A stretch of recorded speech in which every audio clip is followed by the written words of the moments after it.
I'm on day 7 of my 30-day dinner challenge, where I find easy, cheap meals so you don't have to.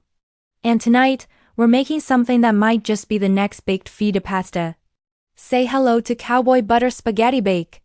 If you're tired of plain old buttered noodles, you need to try this. It's spicy, zesty, and seriously addictive. The secret is this amazing compound butter. I'm talking garlic, lemon zest, Dijon mustard, and a kick of red pepper flakes, all mixed into softened butter. You just toss your uncooked spaghetti into a baking dish. Place this big flavor bomb of butter right on top, add some broth, and bake it. The butter melts into the most incredible, creamy sauce while the pasta cooks right in it.